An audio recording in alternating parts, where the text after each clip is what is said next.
Well, good evening. I'm your host, Noel Clubb, here on the Club Tracks TV show. And welcome to Spanglish Sports World Network on Zingo TV, channel 250. Please remember to download the Zingo TV app from respective iOS and Android app stores, as the app is absolutely free. And while you download, please make sure to rate and leave a comment because we want to hear from you. That's all. And Zingo TV is also available on Google Chromecast, Amazon Fire, and Fire TV sticks. Roku and Roku sticks are also available on all smart TVs from 2016 forward. All right. Good evening to all the viewers out there. Good evening, folks. And of course, let's introduce the coolest co-host there is, eh? And he is the lead singer and guitarist of New York City's classic rock band, The Handful. Please welcome the one and only Mr. Mark, Cool Dude, Duda, to the show. Welcome, Mark. Well, thank you, brother. Yeah, man. How you been, man? It's been really busy, actually, with me. Like, just things are opening up back in the economy here in Ontario. So I'm coaching more, and then my day job. A lot of things have been changing in the last little while. We're just getting more volume, everything. It's been really busy. Just can't answer your question in a I'm short, glad to hear that, brother. Yeah. How about you? Very interesting times, man. I don't know. I was thinking maybe I'll start a death metal band and I'll call it Delta Variant. You can play drums. Right on. I'm in. Other than that, been rocking out to Keegan's album the last few days. It's been a lot of fun. So listen, I can't complain, right? But sometimes I still do. It's all good, man. That's why I'm here, to be your soundboard. So no problem at all. There you go. So aren't you still in the studio yourself right now, recording? Are you wrapped up right now? Like, how's that going? Yeah, actually, the Handful we just wrapped our 5th album. We talked about this a while ago, but we were waiting for the last collaboration to come in, which we did with Steve Hackett from Genesis. So we're thrilled, and we just got to put the album in order, which, as Keegan probably knows, is more agonizing for the artist than people realize. And then we'll put it out. So we're just looking for somebody to put it out with. We put the last album out on Cargo Records out of the UK. And right now we're free agents. So we're trying to figure out that whole thing. Interesting. Whether or not we want to partner with somebody or put it out ourselves, which, a lot of people are doing now. It just depends on whether or not we want to do the business part of it, I find, and let me ask you this too, Keegan, I mean, the business part of the music business wrecks it for me. It's like, I just want to write the songs and sing and play guitar. And I don't like doing that kind of stuff. How about you? Yeah, I've only really started doing it since January, but like I sat outside today and sent emails all day. Yeah. And I'm just sitting there. I got the fan going outside because it's like really hot and humid, and I have my iced coffee, and I was just like, at least I'm outside enjoying the nice day, getting a bit of tan. Otherwise, like, it's just, it's the brutal. You make the best of it, but I think there's a critical mass for all of us. There's like a point where it gets to where you're just like, you know what? I'm just going to. Finding somebody you can trust is hard, though, isn't it? Mm. Yeah. Big time. Yeah, I think so. Yeah.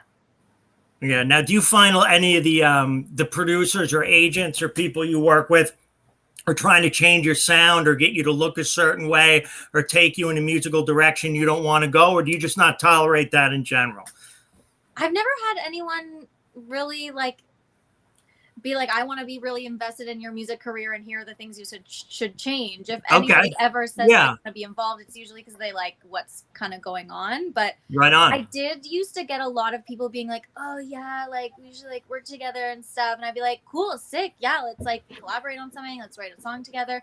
And then they'd be like, yeah, let's like meet up for drinks at this bar. And I'd be like, no, like, how do you write a song at a bar? Like, I'm not going out with you. I just it happens. I get it. The whole casting couch thing. Yeah. Unfortunately, that's part of it. That's not part of it that I deal with much, but I understand why you would. It's different. Yeah. We got the same hair, so I don't know. At least that, you know what I mean? So, Noel, I'm hijacking the show here, brother, but how about back to you? No problem. We'll get rolling.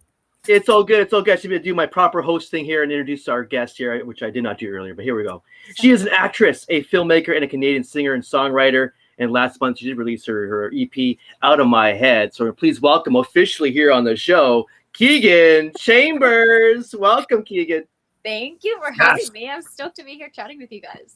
Very good. Same here. It's a real pleasure already. It seems like it's been a great on. talk already before you came on air. I forgot where I was. That happens to me. Don't worry about it. Yeah. No, it's all good, man. It's all good.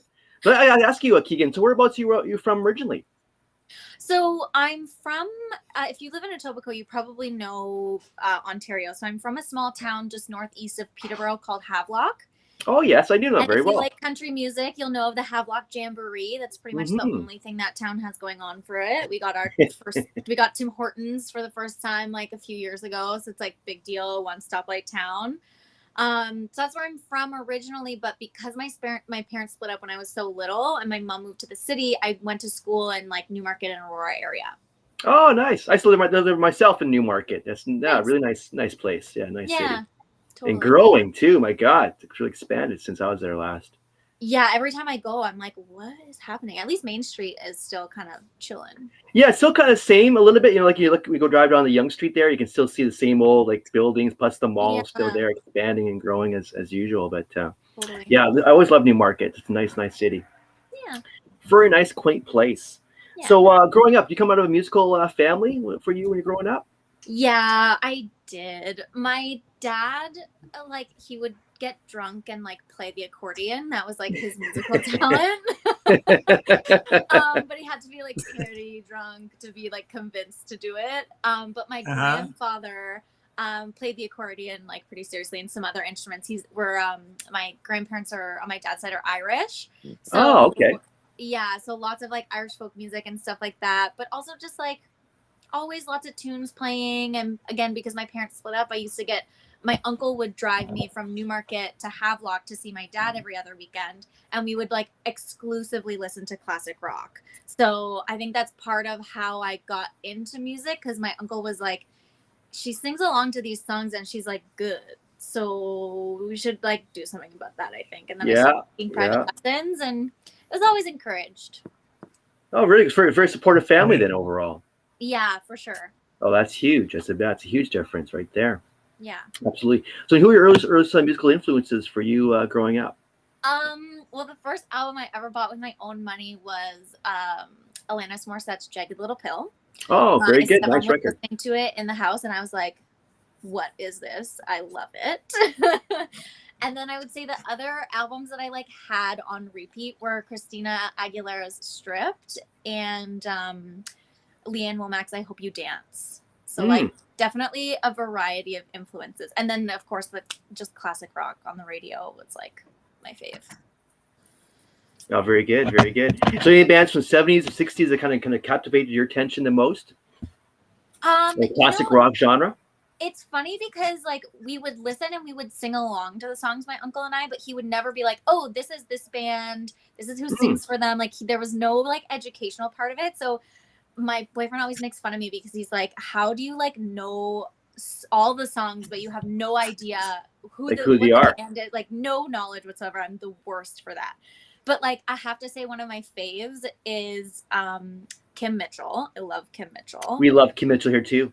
Absolutely. Just love it. And I think 5440 is also Canadian, aren't they? Oh yes, they are. Yeah, they're Ocean Pearl. One of my favorites. That was a great record. That one. That was Smiling Buddha Cabaret, I think it was called, in '94. That's a fantastic album from 5440. It's loaded with great songs. Totally. Yeah, I like them. I don't know, and just I like AC/DC a lot. Oh, right on. Yeah, good picks. Good picks. Very good. Yeah, if you get a chance to get here, let's do a 5440's record, Smiling Buddha Cabaret. That's a great album. I'll have to check that out. I don't know that one. Yeah, it came out in '94. It's a bit of a psychedelic rock with a bit of alternative rock. They had their own sound and style about them as well. Like most bands, they had their own sound and style. Okay, yeah. Cult was kind of doing that, that psychedelic. They weren't as heavy. Rock.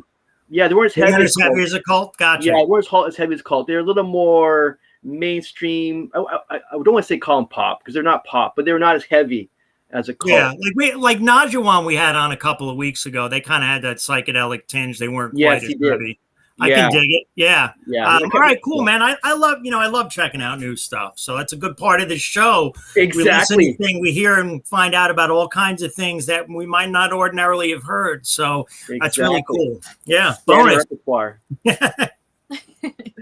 Well, we're back to Mark. Over to Mark again here.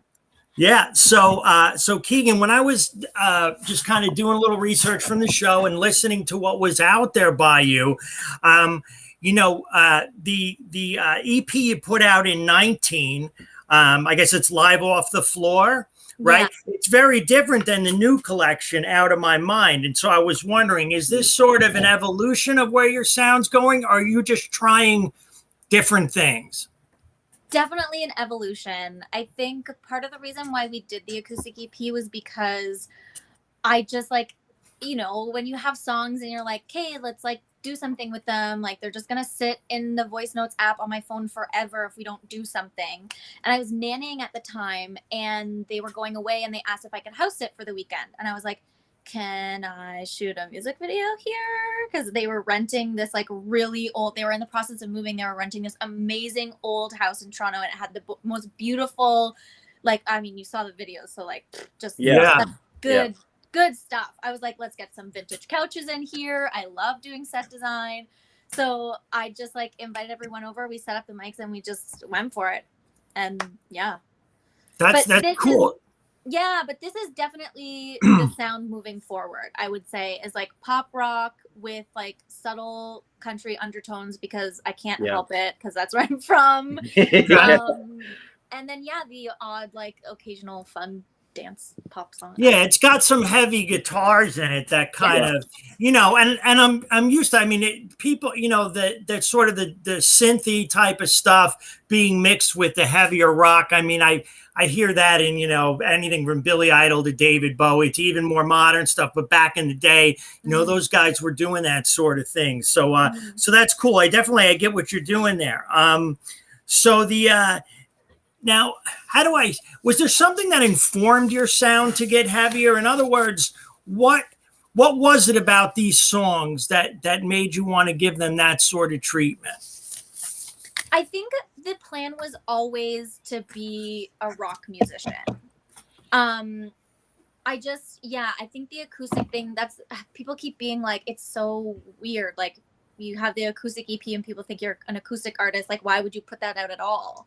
And like, I just, again, wanted to get something out. And I love listening to acoustic versions of songs. So like, absolutely. Record everything. But it was really actually good to do it that way because we could see what songs were more popular with people and what songs they really liked. So it allowed us to kind of, redo, for example, Love at First Sight. But I would say I always wanted to do rock. Always classic rock was like had my heart. But it just was a matter of like, okay, we can do it now, we've been playing live for a while, so. No, that's cool. And I mean, it does, the bigger arrangements kind of hammer home some of the stuff. And you had a single out towards the beginning of the year that, the end of it is sort of like you drop the F-bomb at the end of the song. And to me, that was it was a good bridge, not because of that, but because it stylistically was kind of a good bridge between the two. Is that why you put that one out then? Partially, yes. But I mean, I think it kind of like happened to work out well that way. I don't know that it's like super. I'm kind of just flying by the seat of my pants most of the time. Okay, that's cool. Like you were saying before about like the order of the EP, like we were gonna put the cover "Give Me One Reason" on the EP, and we were gonna have this other disco song in the EP, and then we decided to not do that, and so it's just constantly like changing and just like, okay, well, we have to make a decision. So But your influences are diverse. And I mean, speaking of covers, because you talk about, you did a Tracy Chapman cover, and I think you got a John Mayer cover in there and maybe a Miley Cyrus cover. So your influences are diverse, but you're kind of putting them all together in this sort of rock leaning style that's becoming yours. So that's cool. I think that's great. I mean, some people just kind of change their style every record. There are artists like that. And because you happen to put out the acoustic one first, I think was why I'm not sure. You know what I mean? If I put out an acoustic album, nobody thinks of me as a singer-songwriter because I've got a dozen rock records out, but because it was your first, I think that's what maybe creates some of the confusion. But that's really cool. Now for the arrangements, you're going from acoustic arrangements to electric arrangements with more going on. So as the songwriter, now you do write your own material for the most part, right? Or okay. As a songwriter, when you write a song, do you have an idea in your head about the way you want those arrangements to go? Or do you kind of see what the players have to offer and take it from there? Is it how does that work its way out? When I write a song, Mark, I don't even know what key it's in. Yeah, I hear you. Like when I write a song, it's just lyrics and melody, and then I have to collaborate with someone to figure out everything else. Yeah. I mean, I can say whether or not we're going in the right direction or not, but I don't hear things and be like, oh, you know what that needs there? Chimes or a whip noise or that's for the producer or whatever. Yeah, like my head doesn't do that stuff because I don't play the instruments. So ultimately the arrangements of the songs and the way they come out, you do allow that to be informed by your collaborators and your producers. 100%. Yeah. Cool. 100%. Very cool. Interesting. Noel, back to you, bro. Yeah, certainly. So going back to your record, so it's a great record, being an EP. But I was really kind of curious as to why you chose going EP rather than going a full length record, because I have to say, when I put your record on, being an EP, I kind of want to get more out of it. Actually, we always have to leave you wanting more. I was gonna say, is that part of the appeal? Was to make you like, I want more. Is that kind of what happened there? Honestly, I think it was more the opposite, where I was like, nobody knows who I am. Like, no one sits down to listen to full records anymore, really. And so, like, for me to put in, we do, but you're right. You're right. Like, listening to something from start to finish, I think it's a whole just like different experience than just listening to a single. But I just think as like a really new artist, and like I'm doing everything myself, basically, I was like, what's the point in me putting all this time and effort and money into a full album and have no one hear it? So like the plan is to release an album at the end of the year with like everything we've done so far plus a few new ones. I mean, like, that's the plan. Like I said, we're just kind of figuring it out as we go. Yeah, as you go. Yeah, but, I totally get that. But I'm glad that was the result, is that you wanted to hear more. And that's also a cool thing about having the acoustic EP out and the other covers and stuff, is that when you hear it and you're like, okay, what else? I want more of that. There's a bit of a backlog of stuff to check out. Exactly. Now, you want to have that, of course, being in your back pocket as for more material. But I was going to ask you on the single, Look at What You've Done, because it speaks of a very traumatizing story and event. Can you share with us a bit about the story behind the song? Yeah, so I mentioned I was a nanny before. So I was walking my boss's dogs, and this guy approached me on foot, and I was on the phone scheduling something with the painter. And so I ended up just like kind of brushing it off and walking. And then I had a bad feeling, and I turned back, and he was following me, and I was like, oh, brother, like, this is going to be brutal. So I tell the guy on the phone, I'm like, this guy's following me. And then I look back again, and he's gone. And so I keep walking, and I'm like, okay, it's fine. And then he comes up and pulls up to me next to me in his truck, and he's like yelling at me from his truck. So I like run in the opposite direction. He passes me again.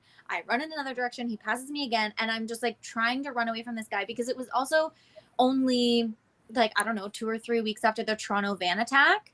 And so I was really? like, okay. Is this guy gonna run me over? Like, I don't know what he wants. I don't want to talk to him. I'm scared. Plus, like, I'm a sexual assault survivor. And so my physical body was just reliving all of the previous trauma. Like, it was just in that moment.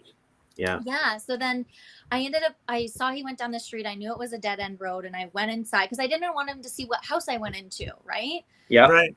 So I get it into my boss's house. I let the dogs off, and I'm like, I feel like based on the geography of how it happened, I'm like, he must have been parked right across the street from the house, and the neighbor was doing construction. So I was like, maybe the neighbor like knows this guy and can like tell him to fuck off. Oh, can I swear? All good. TV show, Okay. but anyway. Hey, kids show.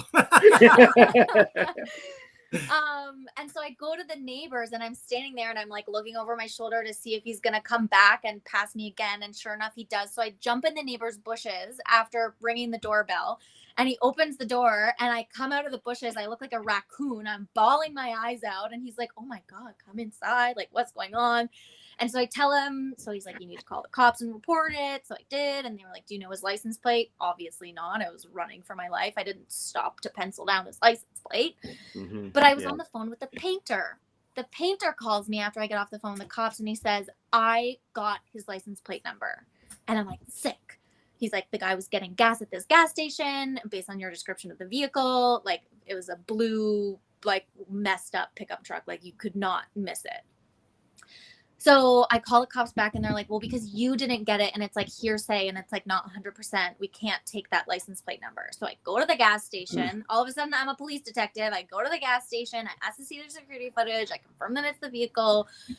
I call them back. I tell them what I'd done. And then it was basically like, okay, like the detective will call you. And like, it took forever. It was brutal. The whole police situation was brutal. After like everything, I didn't have an opportunity to like, he basically reached out to the guy, and the guy was like, wasn't me. I must have let my car out to someone that day. And then the police officer was like, yeah, you can't do anything because you denied it. And he didn't really do anything wrong. So and then he was like, oh, by the way, you know, like pretty girls like yourself. And I was like, excuse me, sir, you need to be very careful with the words that come out of your mouth next, because I'm not okay right now. And he was like, you know, you just have to practice personal safety. I was like, yeah, I've been doing that since I was 15. What needs to happen is that this guy needs to know that that kind of behavior isn't acceptable. And I want you to like take this seriously. And then as I was leaving, he goes, oh, by the way, like, I love your thigh tattoos. I was like, wow, so creepy. Can I not ask about the tattoos now? Because you said can that? Definitely ask about the tattoos, because but that's horrible. I mean, we have a lot of harassment. But seriously, we do have a lot of female artists on the show, and I know it's not the same for you guys as artists or as people. And I mean, you know, it sucks. What can we say? I mean, that's it's not the kind of thing Noel and I have to deal with or be aware of. Creepy people stalking you on the street, not, you know, giving you a hard time, not letting you live your life. And it seems like, I mean, it inspired a couple of good tunes out of you too, though, because you have that one, and then you got the one about the cat calling, right? Yeah. So, I mean, is that, you want to talk about that one at all? Is it kind of just the same thing? Like you're tired of being objectified and, you know? It was, so I won't say who it is because I don't care enough to like run their name through the mud, but it was like a person that I worked with professionally, and they were going to move back to the country that they were from, and they had been here for a while. And so they were like, I'd love to take you out for dinner before I go. And I was like, that sounds great. Like, that would be so nice. So he goes, okay, are we sleeping at your house or mine? I was like, oh. I was like, do I have fuck me stamped on my forehead? It's got to be exhausting. Yeah. Yowzer. So it's got to be exhausting. You know, like, yeah, I think I'm going to write a song where that's how it starts. No kidding. Cool. Yeah, no kidding. You know, the reason why we like to ask artists in general about their ink is because it can give us a little personal insight as to, so I'm not asking you to show it, but right, you do have thigh tattoos. You have a back tattoo as well, correct? Yes. Okay. Can you talk a little bit about your ink and why you got what you got and what it means to you? Totally. So I have a 3-leaf clover on my ankle, which I got with my mom and my sister. We all have the same one when I was 16. My mom called me in the morning. I had like slept over at my friend's house, and she's like, you want to get tattoos today? I was like, nice. Yeah. Like, that sounds like so cool. And so we went, and it was like in memory of my dad, because my dad passed away when I was 11. So she wanted to do something. So like in memory of him. So we did that. Yeah. Which was super cool. And then I think also like I love my sister to death, but she was like a bad kid. Like she like got into a lot of trouble. And I think my mom was like, maybe if Keegan's allowed to like get her belly button pierced and get tattoos, she won't get into like other stuff. I hear you. I was like, allowed. Yeah. Just be slightly permissive with that. And totally. Yeah. Okay, and I mean, cool. It worked. It totally worked. So, what about the next one? How old were you? Why did you get it? So the eagle on my back, it's a golden eagle. And I wanted to get a tattoo myself in honor of my dad. And I liked the idea of doing wings on my back, but I wasn't totally like sold on that. And so I was looking up like different birds and I came across the golden eagle and I found this amazing picture of it. And I was like, cool. So then I Googled it and kind of like learned that it was like a symbol of good luck and that they're like really strong. They have one of the largest wingspans and you only ever find them in like really remote areas. And my dad lived on 40 acres of property in the middle of fucking nowhere near Havelock. Okay. And like, that was just him. He was just like, if you left him alone on his property, he would just like, you know, I don't know, smoke weed and like listen to music and watch Star Trek and like have a ball. So I was like, yeah, I think I want to do that. And then I just took the picture to the tattoo artist and was like, I want this whole span of my back. It was like, very cool. Yeah. Okay. And then you've got a couple of big thigh tattoos. How about those? So those ones, I brought them to the same artist and he was like, I'm not tattooing that on you. Because they're making funny faces. They're like winking and they're like, oh, it's a lion and a wolf. Okay. And they're making these like snarly winky faces. And he was like, that's so dumb. Like, I'm not doing it. I was like, I like it. I don't want it to just be a regular lion face. I want it to be like, I want them to be winking at each other. I don't know. It's fun. It's so sweet. Yeah. So the wolf is because I'm obsessed with a woman named Kelly Catrone, who's a PR person in New York. And she was on The Hills is how I like found out about her. And then she wrote these 2 books and I read them. And I just was like, this woman's like the coolest, raddest chick ever. And she's obsessed with wolves. Okay. So that's just me being like a crazy super fan. Right on. And then the lion is just because I'm a Leo. So excellent. Very cool. Now I love to hear about that. And are you, I mean, wildlife? Are you like a wildlife person? You're an outdoors person? Totally. Okay, cool. Right on. Love being outside. Yeah. Excellent. So I don't, there seems to, you do a lot of different creative things, right? Is it just that like you have this big creative life? Or I mean, you're talking about how do I phrase this? Like you're talking about the video before, and you were talking about set design, and we know you're an actress and you're into music, right? Is there a project that you'd like to do that would bring all of it together, like something cinematic that you think about doing? After that van incident or the truck incident, I wrote a 22-page revenge script. Wow. I was so consumed with this event and this guy and like figuring out who he was and why he did it. And I ended up writing a script for a short film that I would love to make as like a music video / short film for Look What You've Done. Because, you know, When September Ends. Yes. Yeah. Yeah. So Green like, Day, right? Yeah. It like starts out with like a scene and then the music comes in and then it cuts out and there's a scene in the middle and then at the end. So like, I would really love to do something like that. I applied for the Prism Prize grant, but didn't get it. So we'll see what other grants I can apply for because I put the budget together and it's like, it's a $15,000 project. Like you cannot do it for less than that if you want to pay people what they're worth. And like, right. Exercise a lot of favors. Yeah. Like I can't keep asking people to do stuff for free anymore. No, very cool. Well, that sounds very interesting as well. And it doesn't surprise me because you do have all those things going on. Now, when you said 22-page script, it reminded me of something. And if I didn't mention it, I would be in trouble. It was my 22nd anniversary last night. Oh, very good, sir. Happy That's anniversary. I love that. 22 years of me, right, honey? She's giving a thumbs up. So. Right. Yeah, right on. Back to you, Noel. Right on, sir. Gonna get a comment there before you don't get back into the doghouse, right? So he asked me how my week was, and I didn't even mention it. I thought, oh God, you know, I better mention it now when I think about it. Yeah, same with the producer, by the way. They also had they also had anniversary as well, by the way. Yeah. Excellent. It's going around. 22 years for the producer as well? He's he's another one. He's been up there. He's like 20 plus years, 22 22 years for him too. 22 It's hard years. to believe since I'm like Oh. 29, that I would be married 22 years, but I am. Yeah, there you go. 22 years.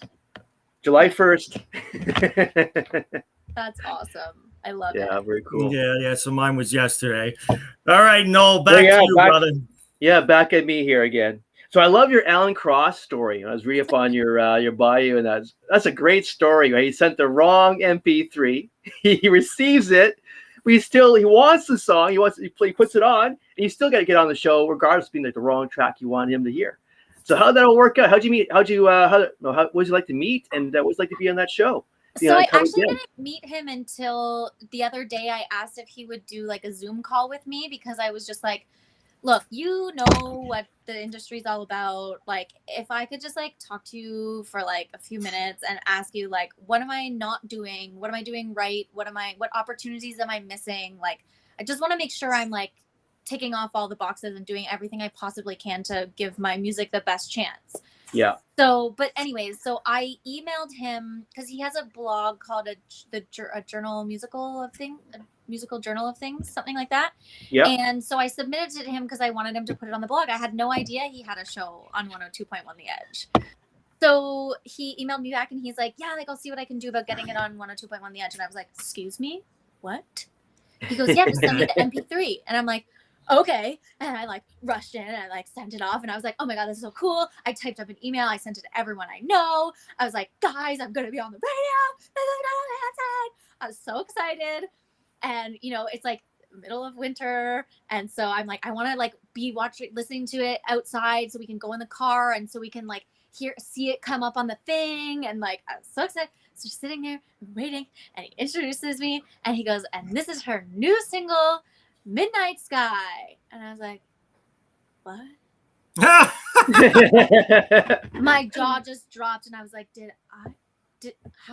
what? It wasn't even released yet. We were going to release it on the Friday and it was a Wednesday. And I was like, what have I done? So meanwhile, my boyfriend's like, this is sick. You're on the radio. And I was like, where's my computer? I need to go see what email I sent. Like, and sure enough, yeah, just wrong MP3. Yeah. Wow, that's pretty funny. Serendipity, though. Exactly. But it still worked out in the end. Oh, yeah, totally. And then I emailed him again when I had the EP come out. And so he played Look What You've Done and told this story about the Toronto van attack and the subsequent events and stuff. And that was really cool. And that's when I was like, so can I like talk to you a bit and ask you some advice? Because you like know stuff. And yeah. He's a great guy. He's so kind and so generous and just such a nice person. Yeah, I never met him, but I've listened to him for a couple decades now, and a little longer now actually. I think we go back and think about it. It's like the early mid '90s when I first heard him on 102.1 The Edge. Yeah. It was a great show. Always a fantastic interviewer as well, and great. Yeah, such great insight into the industry as well. Totally. Yeah, absolutely. So speaking of, like you kind of touched on earlier about the grant thing, I was going to ask you about another grant, the Factor grant that you received. Yeah. How that I'm going to share for the viewers and for us here on the show, how that actually happened and how's it worked out for you with the grant, with your musical journey so far? Yeah, it was. Well, first of all, I hired a grant writer because I went through the process. I read all the documentation that they had, and I was like, "There's no way I'm gonna apply." Like, there's grant writers exist for a reason. They know what they want to hear. They know like all that stuff. So, she applied. She wrote for Factor and OAC. We didn't get the OAC, but we got the Factor Artist Development Grant. We applied in like March and we didn't find out until October. So we had been working on stuff, but at that point we were like, this is sick. Like, what a great, like, not even pat on the back, but just like, yes, you're doing the right thing. People are starting to notice, like, people who their job is to like forecast what's happening. Yeah, it's like a real support network for you. Yeah. Yeah, like, so if those people are saying, yeah, good job, we want to hear more of what you're doing and we want to be a part of it and help you and support you, like, oh my God, that was like the best thing. The money was great also, but it was like that part of it was really exciting. So we're going to apply for the JSR grant this fall. And then I think there's a Toronto Arts Council grant and another OAC grant that we want to apply for. So, yeah. Oh, very good. Yeah, very good. I was going to ask you, how did you meet Eric Appler? How did that all happen? Same thing. I emailed him to ask, like, for him to post about it on his blog. And he Yeah. emailed me back and he was like, I love this. Like, let's talk. Like, if you ever need someone to do PR. And I was like, well, I just, like, sent the wrong MP3. So, like, it would be great if I could like, not have to be responsible for doing that. I also uploaded, like, this is the management stuff. Again, I uploaded a clean version of catcalling to YouTube. And the audio wasn't in it. Like, there's no audio. Like, I exported it and it like didn't work for whatever reason, and it had like 29 views. My mom was like, I think my phone's broken, and turns out I just didn't like audio help. Ouch. It's hard when you're doing everything yourself. There's so many that's what I was asking you at the beginning. It is hard. So true. Yeah. You know, you got nobody's ass to kick but your own, you know, when you screw it up. Yeah. And you're right. It's really impossible to do it by yourself. Like, even much about the grant thing, and that's so true. You have to have someone to do that for you, because just to do one grant, as you know now, it's like a lot of stuff they want from you.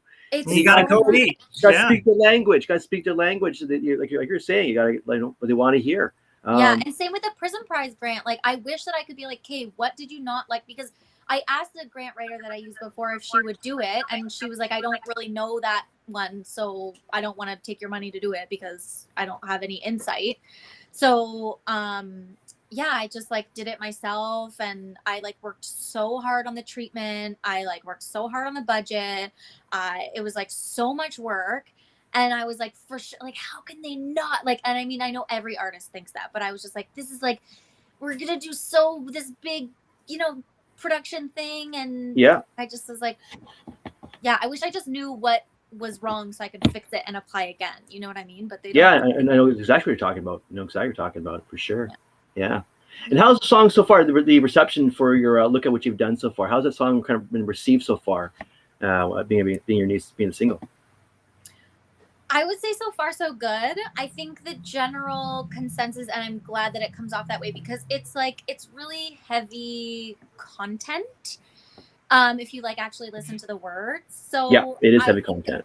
It was like a bit risky in that it's like, wow, this is like a single off your EP and you are just telling the world like, I'm a sexual assault survivor and this is me being really pissed off. You know, it's like a really kind of aggressive and like a bold choice, but that's who I am. So but yeah, I would say that people understand that it's like an empowering anthem rather than like woe is me, like this bad thing happened to me. It's like, no, this bad thing happened to me. I'm pissed about it, and anyone who tries to fuck with me is gonna go. Yeah.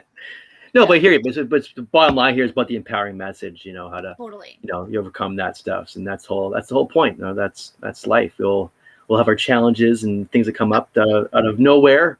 I always call them a curveball. It comes out of nowhere, and you got to deal with it. Yeah, it's always about, of course, rising above, or regardless of what you're dealing with.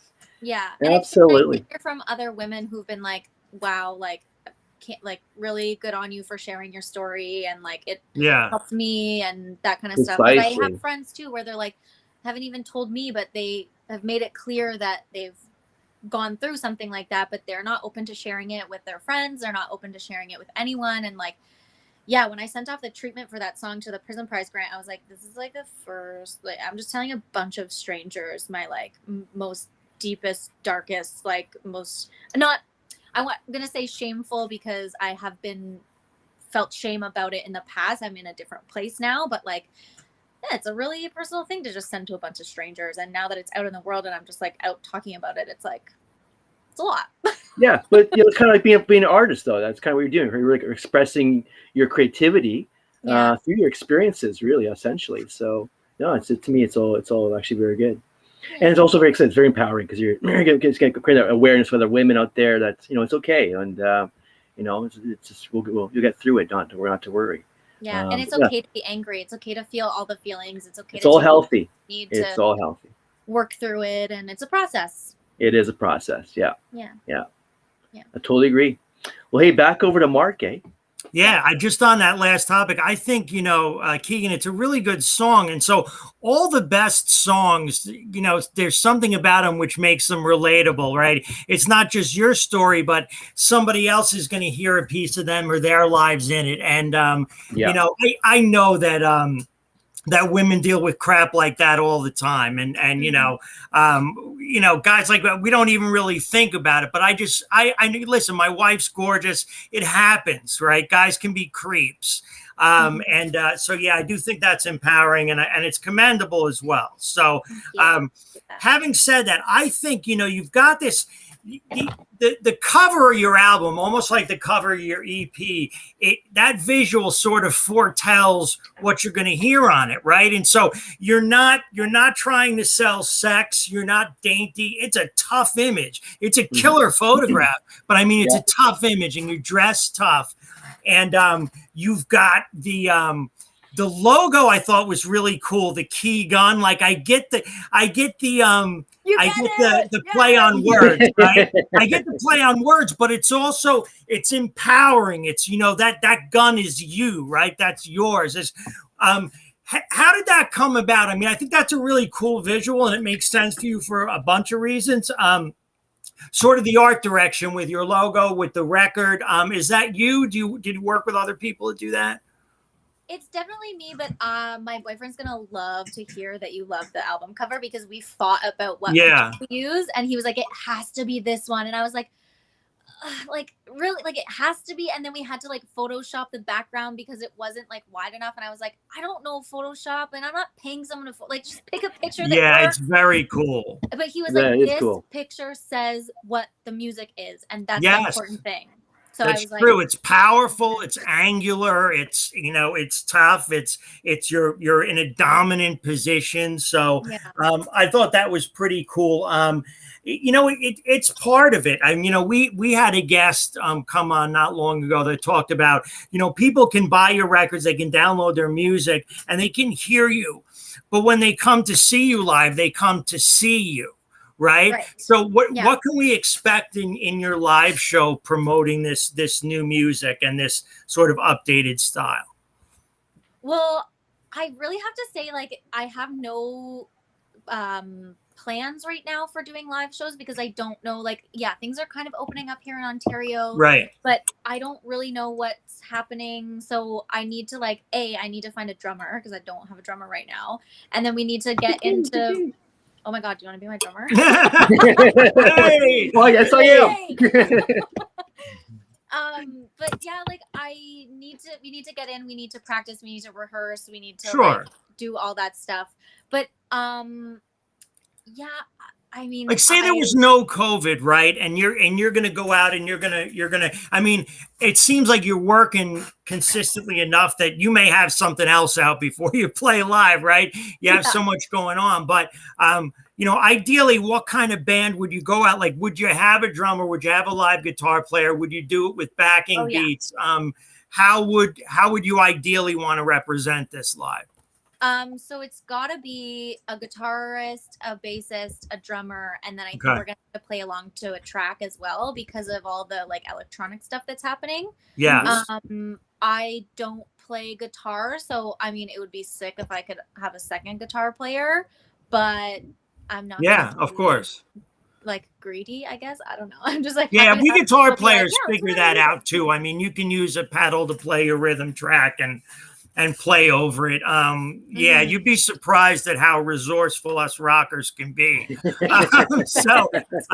But no, it's cool to hear. So you want it to be sort of an organic rock pop band live type of thing. 100%. If I could have, people doing the chimes and doing the, if I could have live people doing all that shit, and background singers, real percussionists of some kind. That live, organic, real vibe. But I'm just new and starting out. Okay. So gotta keep it simple.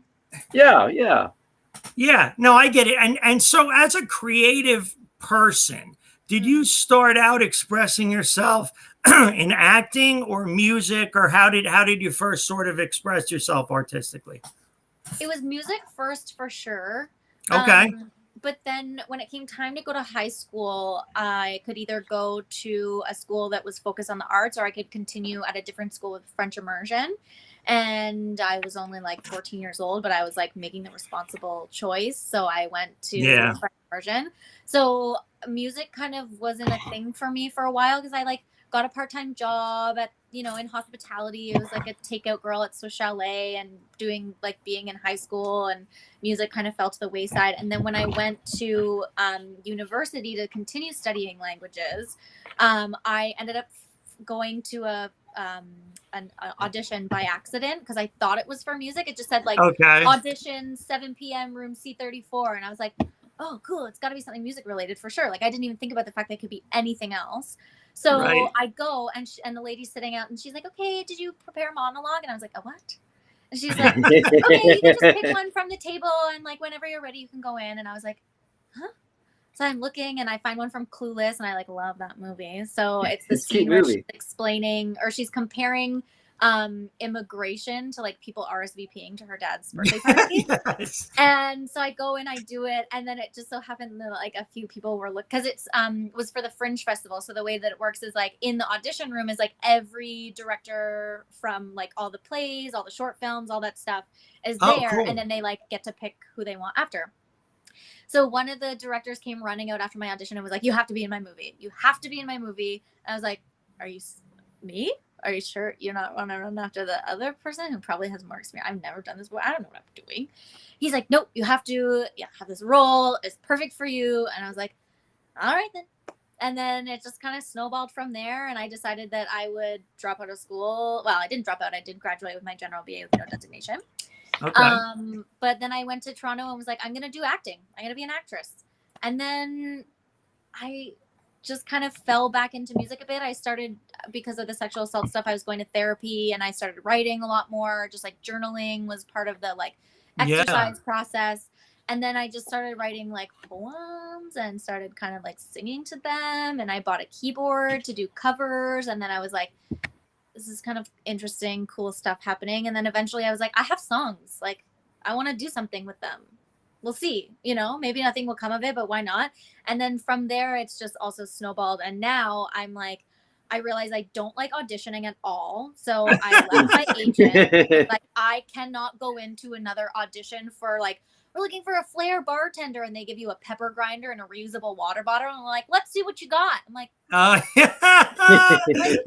expect like I'm supposed to take this seriously? Like, just brutal stuff like that. Like, and there's always 100 people there right out of central casting that like are that person and actually get excited about that whole pepper shaker thing. Like I went to one audition for like they were looking for a librarian, and I was like the only young girl there, so I was like the wild card, and I was just like, this is just, I don't like this. I don't like this at all. Put your hair up, put a pair of glasses on.